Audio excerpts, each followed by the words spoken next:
All right, so welcome back to another episode of Let's Grow Podcast. And today my guest is Jacki Tobar with Proven National Title. How are you doing? I'm great. How are you? Hey, I'm doing amazing. Thank you for asking. So, for our audience, for our viewers, tell me a little bit about yourself. Where are you from? How long have you been in the title business? Things like that. Absolutely. So I am from all over. My dad was military and I grew up in all over. Okay. I was born in West Germany in 1985, back in the 1900s, as my daughter says. And from there, we moved to like Naples, Italy. I've lived in Naples, Italy, Okinawa, Japan, Fort Ritchie, Maryland. We lived in Augusta, Georgia for a little while, and some other cool places that my dad would visit. We got to listen to and hear about them. Yeah. Okay. So world traveler here, Army brat, as we like to call ourselves. All right. And then I went to I lived in Abilene for a couple of years in a place called Buffalo Gap, Texas. I went to Jim Ned. And after that, for a year, I think it was like a year and a half, I moved to up here in Dallas. And I went to school in Richardson. At Richardson High School is where I ended up going to high school. Is that where you graduated from as well? Yes. Okay. So I've been out 20 years. That was a lot of fun. We had our reunion, and it was just a blast. And they're already waiting to go on our 25-year reunion. So as the party planner, I'm a little nervous about it. But I was like, The party planner for the reunion? Mm-hmm. So my 20-year was this year as well, and I didn't go. I was just like, You should go. Maybe You've next gotta time. Go. Oh, man. We had a graduating class of a little over 400, and only 40 alum came. And so it was really, I was very grateful for the ones that came, but it was kind of devastating not to see everybody there, or at least a lot of the people. We also had a lot of teachers that said that they were going to try to come, and they didn't come. So I've spoken with some of the other alum, and they were like, it would have been really cool to see some of these teachers. And I'm like, you're absolutely right. So I'm going to do better next time to get some more. Yeah. But our 25-year will be on a cruise. So you had a graduating class of 400? Yeah, a little over. I think it was like 419. Wow. So what's crazy, so we graduated the same year, right? And our graduating class, I want to say, was anywhere from like 900 to 1,200. Oh, wow. My graduating ceremony was 4 hours long. So that's kind of like how Allen does it, right? Like they separate it by last name. Yeah, so ours was separated by last name, and being S as in Soto, I was towards the very end. Yeah. And my graduation. T as in Tobar, I got it. It was 4 hours. So imagine sitting there for 4 hours. Oh, man. Crazy. Yeah. Yeah. And so then after high school, my mom was in real estate. She had just gotten her paralegal license. She was a stay-at-home mom for a majority of my life. And she got her paralegal certificate. So she was working at a title company / law office. Okay. Back then it was called a P-22 attorney. And I started working as a receptionist, making $10 an hour, like living the dream. Yeah. Going to school I call it Brook Harvard, it's Brookhaven. And after a while, I was like, I could make a lot of money if I stopped if I worked full time. And the need was there, and so I worked full time and went to school at nights. Had a boyfriend from high school, and we had like all the classes together. Well, he and I broke up. So there goes broke school. Whose heart? He broke your heart, or you broke his heart? I would say probably I broke his first, and then he broke mine second. Yeah, I don't think I'm bitter about it at all. I mean, I'm happily married now, so it doesn't matter. Exactly. And it's been 20 years, so it's over.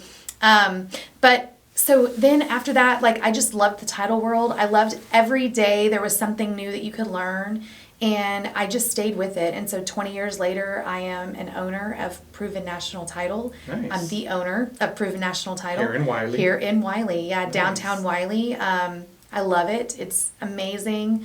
I meet a lot of awesome people like you and Diana, and all of the people here in Wylie it's very close-knit, very small town feeling, which is what I love. Yeah. So, I mean, even though we're getting to be a bigger town now, you still have that really small town feeling. Yeah, it's going to look very different in, I think, the next 10 years. Yes. And based off the Facebook groups and stuff like that, you're going to have the Karens who hate the change, and then you're going to have people who embrace it, right? Yeah. But it's going to look totally different in 10 years. It will. Yeah. So what brought you to Wylie? So you were kids, maybe school district? What was it that brought you to set up your roots here in Wylie? So after I graduated high school, we lived in a smaller house. My parents lived upstairs in the room above the garage. My brother, sister, and I had rooms downstairs.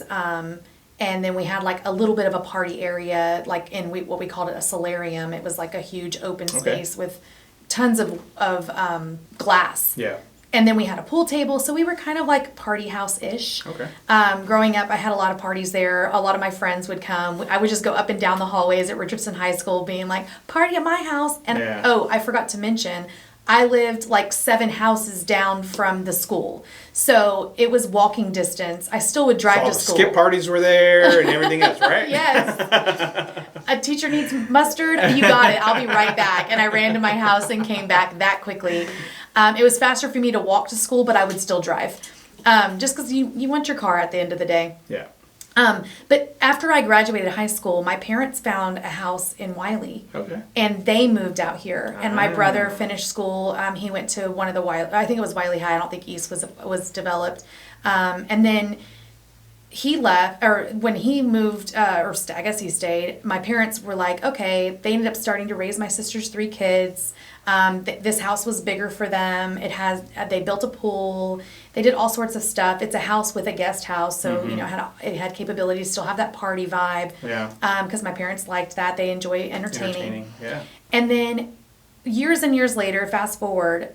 So I've always been out here. Years and years later, like they decide this is too much house for them. The grandkids that they're raising are older, and they're like, we don't need all this. So my husband and I moved our kid and a half. Actually, I think he was born. So yes, he did, because it was in 2020 during the pandemic. Yeah. My mom got a U-Haul, we got a U-Haul, and we flipped houses during the pandemic. Yes. And while everybody else was sheltering in place, we were loading up U-Hauls and moving across town. I had a house in Garland, but we would still be in Wylie quite a bit. So living here now in my parents' old house, which is very fun. I wanted to live and work in the same area. I've never worked in the same city that I lived. Yeah. And it's so important to me that you become a part of the community that you live in, because I feel like when you have roots, people know you. Yeah. And I get to see that because I'm a part of the chamber. I'm a part of this awesome group called Let's Grow Networks. And I'm able to see how much the community really does love you and how much the community really does come together. And just getting together, like doing a mixer, or, hey, let's do happy hour, or who wants to get together for lunch? Everybody just comes. Like, come if you can. If you can't, no big deal. Like, it's really nice to see that I think that's where the support comes from the community, right? As a business owner here in Wylie, you'll find that the small business owners, the local business owners have the roots to the community, right? I've said it many times. Small business owners are the heart of the city, right? And so you get that community when you plug in, but you got to plug in, right? So let's fast forward to, so you're in the title business, right? Obviously, relatable industries, right? Real estate, title, we got to have each other to work with each other. What do you find the most challenging thing it is in title work? I would say just to speak bluntly with here, when a realtor doesn't give me the background of who I'm going to be working with, that is the most challenging. You're the one that sits down with them at a listing appointment or at a buying appointment, whatever the situation is. You know their personalities. You've shopped with them. Give your title company a heads up. Like, let them know, hey, they were really difficult getting this deal to you. Like, it was a big deal for them that they had these things. The wife is more forward thinking on finances. She's going to want a statement up front. Like, little things like that. Not that I specifically note the files on all of these things, but just so that I have that mental note, so that as the conversation continues to go with the buyers or sellers, I can know, oh, this is what he was talking about. Matt mentioned that it was going to be like this. I don't dime you out. I'm not like, oh, Matt said you were a tough client. No, I'm like, okay, this is my mental note. Some of my clients know that, though. Yes. I'm upfront with them about it. Yes. And then arguing with the title company. I get a lot of realtors that argue with me about what's on title. And I love it. Like, absolutely, let's learn together. But I'm telling you the cold hard facts that this is the document that's filed of record that's going to prevent us from closing. I need you to pay attention and listen and know we have to get this settled. Or Don't cleared just, or whatever. Yes. Do not put it on the back burner. Let's bring this to your client. You mean I can't wait till the day of closing to tell you, hey, what is this stuff on the title policy that we need to get rid of or anything like that? Yes. I can't do that. Okay. Yes. Well, and see, a lot of, I've heard a lot of stories about how some realtors, they'll call me and be like, have you ever heard a title company that tells you the day before closing that they have this lien on there that we didn't even know about? And I'm like, well, did they send you the title commitment? Yes. And I'm like, okay, Did you read it? Right. I send the title commitment with a needs list. I let my clients know right up front what I need to close. Yeah. And number one, it saves me because there's a paper trail, a CYA, if you will, of I notified you. And then 2 weeks before closing, I follow up. And I'm like, hey, this is what's going on. Where are we with this? First, I send it to everybody, buyers and sellers. Then I take it offline and I go straight to seller side and say, hey, we need to start working on this. So then it's like a double whammy of I let you know with everybody. So I kind of sort of put everybody on notice. But then I'm also like slyly going on the side trying to save face with whoever's over here. Yeah. If I don't hear from somebody in 2 days after that email, I call the agent. Like, hey, what's going on? Can I call your client? Like, of course I can call the client. I'm the title company. But if I don't know up front, if the seller's tough, there's actually this weird situation. Yeah. By the way, this vibe, or hey, they're hiding something, but they don't want to tell us or what it is. And everybody does that. Yeah. I know. Everybody lies. House said it the best on his show. Like everybody lies, and I think that we're not oblivious to it. We know that, so we kind of go in a little skeptical, a little nervous, a little guarded, going, okay, what are they really saying? But as a side note, let us know if there's marital issues. If they're marital issues at all, not just negative, also positive. If they're not married and they're getting married, are they getting married before closing? That changes things. Yeah. So I want to know these things. I want to be involved. I mean, these people are, for very lack of better word, getting in bed with us, right? We're all getting in bed together. We need to know what we're going to be expecting, because at the end of the day, I'm issuing a title insurance policy that is a risky deal of saying the seller is who they are and they're selling the property to the buyer. The buyer's coming in going, oh, I'm trusting that the title company is doing their job and making sure that the seller is legit. So on that topic, right? We live in a now world where AI, there's so many systems out there where, I mean, I can record this, somebody can grab it and impersonate me with AI, right? So as a title company, what steps are you taking to prevent fraud, to make sure these sellers are who they say they are and things like that? Absolutely. So I'm a notary, and as a notary, I have to see their form of ID. So there's that, always that capability and always that requirement. I also have mobile notaries that go out that are bonded up to $2 million each that give me that same reassurance of, I'm double checking their ID. But then we also have, I'm underwritten, so I can write on Chicago, Fidelity, and Westcor. Okay. And all of those underwriters are very diligent, and they send out information, especially about seller impersonation fraud. Yeah.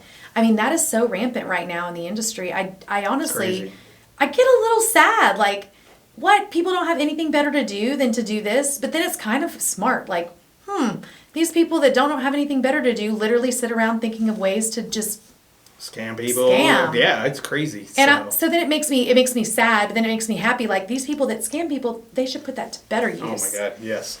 Okay.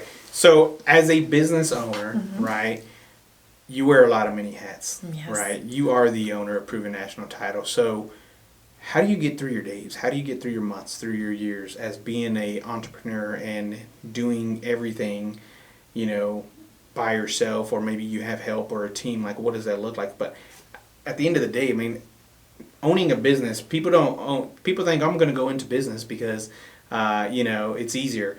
It's less hours, when in reality it's more hours. It's more work. It's more blood shed, tears, So how do you get through being a business owner? Because it's stressful at times. So what's your scapegoat, right? To keep going, and what motivates you to keep going as well?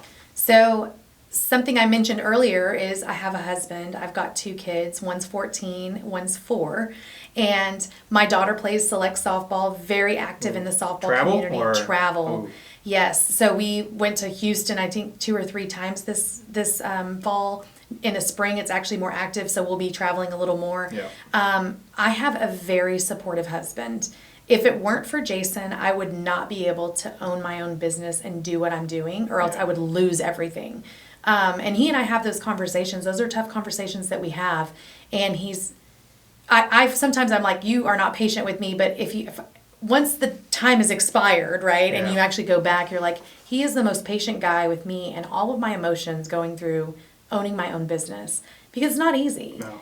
And I picked a really terrible time to do it. I mean, I started... I mean, the market's great, right? Yeah, the market's not great. And not all, but a lot of my business partners, if you will, that gave me business, that were feeding me deals, that were, investing in me, the economy is just not allowing them to buy, or they're not selling anything yet, or, their business is not drying up, but they have their other avenues. Yeah, they have their challenges, Yeah. So I'm having to learn different pieces of the business that I've never had to do. I've seen it. I've watched it. I've gone to a lot of events about it. I've read books about things, but I've never actually had to do it. And getting in and doing it, I will tell you, I lean a lot on my networking groups. Like, I listen more. I feel like I'm more of a diligent listener. Okay. I take better notes. Yeah. I want to know how to be successful. I don't know it all. And I make sure that I'm constantly learning. And I told my husband, because, you get on Facebook and you start scrolling, or you get on, I'm not on TikTok or Snapchat, but, you get on those things and you start scrolling, and then 2 hours pass. Oh my God. And, I don't want that. I'm very cognizant of it, where everybody notices that, but I want to make sure that I'm using my time wisely. Yeah. Because if it's time away from my family, I want to make sure it's something that is helping my family. That's going to be worth it, right? Yes. I mean, so many businesses fall because they get into that social media scrolling and they're hypnotized by it, and then their day goes by and they didn't do any productive, right? Anything productive to grow their business, or, and I tell that all the time to my wife, to my kids, like, hey, Dad gets to go work on a Sunday. I don't typically work Sundays, but I will. That's right. And I have to educate my kids, and my wife understands by, hey, I have to go work a little bit, right? And so the time that I do have with them, I have to be present. And it took me a long time as a business owner to navigate that whole deal, right? Yes. There's no such thing, in my opinion, as work-life balance. It's be present where your feet are. I heard that at a conference, which resonated even more to me. So if I'm with my kids, my phone is put up, right? I have to be with them. If I'm with my spouse and my wife, I have to be present with them, right? If I'm with my clients, they understand that. And unless it's a dying 911 call, like, hey, I'm with clients. Like, they just called me 3 times. Let me answer this. Exactly. And now that my kids know how to use the Google Hub and stuff, they're always like, call Dad. Hey, Dad, can you unlock my phone? And it's like, no, I'm working. Don't call me unless there's blood, right? At the end of the day. So, okay, so supportive husband, right? Yes. You also have to take time and be present with him as a relationship. So how do y'all navigate that? Let's be real a little bit. So how do you navigate being a business owner, having that amazing supportive husband and spouse, right, Jason? How do y'all make time for each other? I mean, because business owners, like we said, it's long hours, right? We still have kids. We still have to be a spouse. So what do y'all do? So our age gap in our kids, 14 and 4, is very beneficial for us. My dad also lives down the street. Yeah. My mom lives down the street. And so when it comes to needing time, which we do, we want a lot of time, where even if it's just going next door to, I say this very lightly because I don't do this very often, but to work out, or if I want to go, like, hey, let's go grab a bite. And my daughter, Kayla, KP, she's like, I don't want to go. I'm like, will you watch your brother? And she's like, yeah. And I'm like, okay. Because if she has a lot of homework, we don't like to stick her with that. But she is very helpful. And she understands that when we don't have time together, we are very aggravated with each other. But when we get that time, even just like going to sit outside, and just us, like, it's just a better situation. he actually is probably the one that keeps me more grounded with my company. He's the one that helps me understand, look, you need to go do company things right now. Like, Yeah. I'll say, like, hey, I'm going to bring my laptop home and I'll just work from there. And he's like, I think you should just stay at the office. Like, you know what it's like over here. Yep. I appreciate it, but, like, this, Yeah. you're not going to be able to You're get more anything efficient done. at the office, get it done, then when you come home, you're home. Yes. Right? You're not bringing your work home. That's Right. amazing by him, Yes. for that, because a lot of business owners and their spouses be like, no, yeah, come home and work, but they're still not present at home, Right. even though they're working from there. So it's like, hey, stay at the office, get things done, Yes. then come home and be present with us. Yes. Yeah. Yeah. And, I also think that a lot of it has to do with the community, again, with Wylie. Like, there's always something to do. Yeah. I mean, we're members of the Landon Winery, where we could go down there anytime and get an $8 glass Yeah. of wine. Neither of us are big drinkers, so it's honestly, I don't even know why we're members of it, except that we love giving wine as gifts. It's like the gym, right? Yeah. We're all members of a gym. We just don't use it, right? Exactly. I I donate. And That's what there I you do. go, right? We're giving back to our community, and we're Exactly. donating to their businesses, even Exactly. if we're not using it, right? Right. And every 3 months we go up there and get, 3 bottles of wine that just sit in our wine. I think we're just stockpiling for a cellar. There you go. And that's really what's happening. Yeah. But we just really enjoy that. We also, anytime that we're not doing softball things, I pack the whole weekend full of friends. And we have some friends out in Corinth that live in a country club area, and we go up there and they have karaoke almost all the time. And Oh, we you just sing karaoke? I love karaoke. Okay, let's go right now. Okay. No. I don't even know what song to sing. I Yeah. would say. Okay. Yeah, Cool. so I love karaoke. Tuesdays at football field down the street, they do karaoke, and if nobody's there, they don't turn it on. But if I'm there, I'm like, get it out, let's go, Oliver. You know what? We're gonna do that at our next mixer. Okay. It's Ugly Sweater, right? Yeah. For the holidays, but we're gonna surprise everybody and bring a karaoke machine. Let's do it. And we'll I have will karaoke totally machine. sing karaoke the whole time if nobody else will. Let's do it. I don't have any problem. Cool. So, okay, last thing before we wrap up. As a business owner, right, we go through so many challenges, so many struggles. What do you think is your biggest challenge just as a business owner, all and well, right?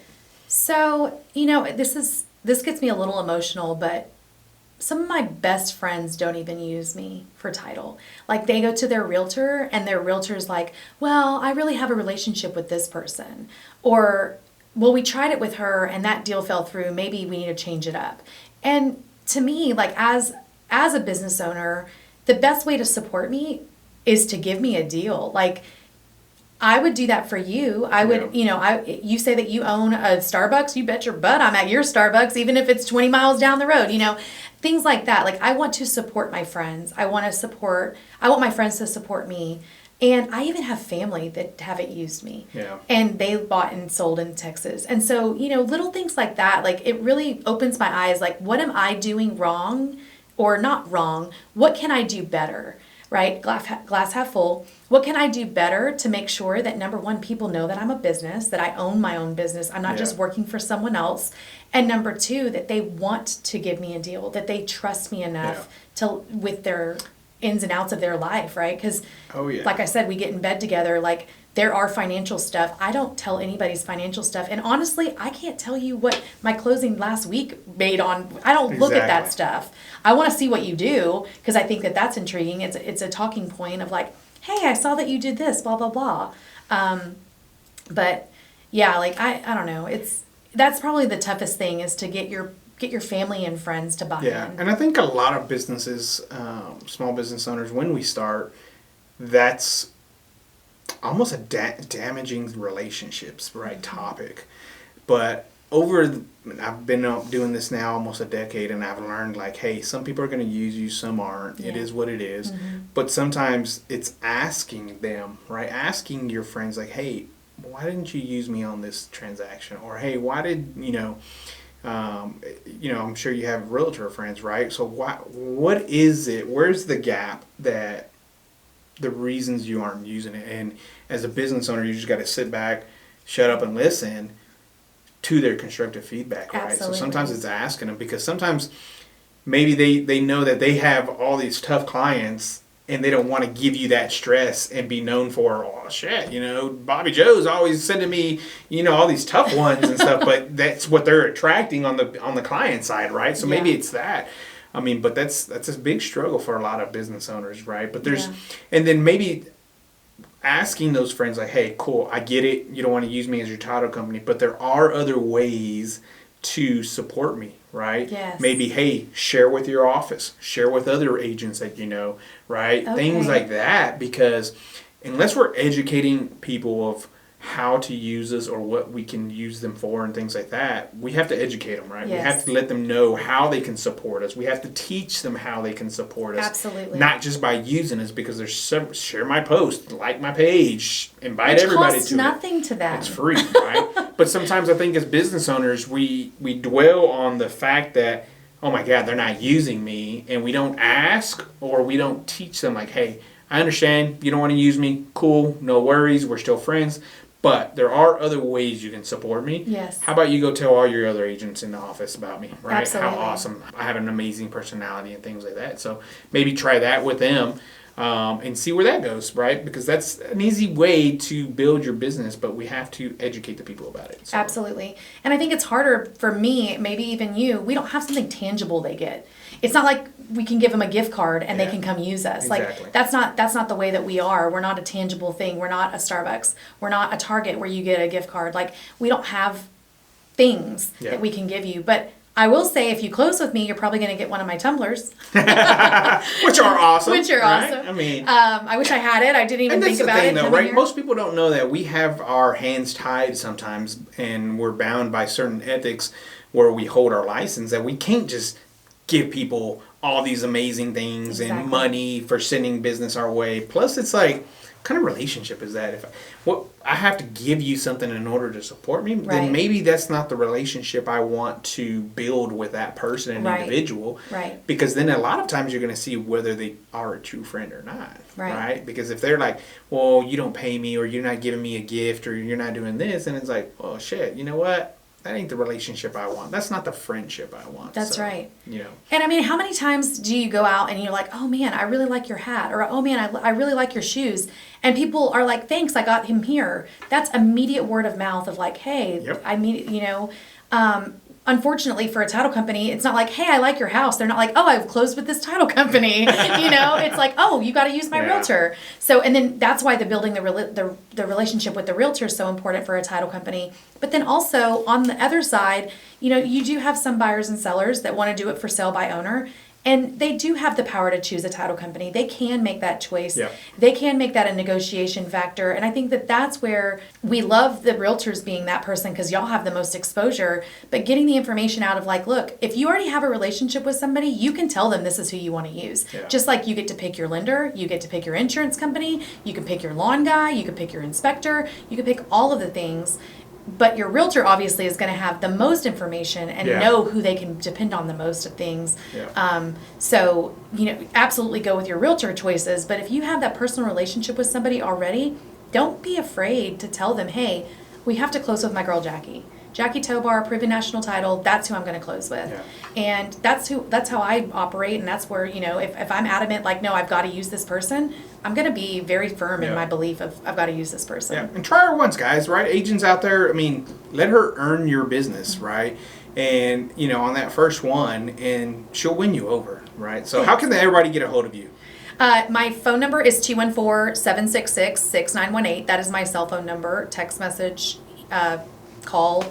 And then also provennationaltitle.com, all spelled out. It has all of my other contact information there. Jacki.tobar@provennationaltitle.com is my email.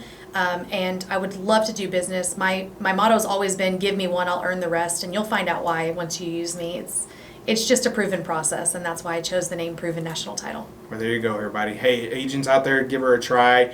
Drop some comments and let us know what you think, and, let her earn your business. Yes. We appreciate you having you today. Thank you. I appreciate you having me. Awesome. Awesome. All right, guys, there you go. Let's continue to grow.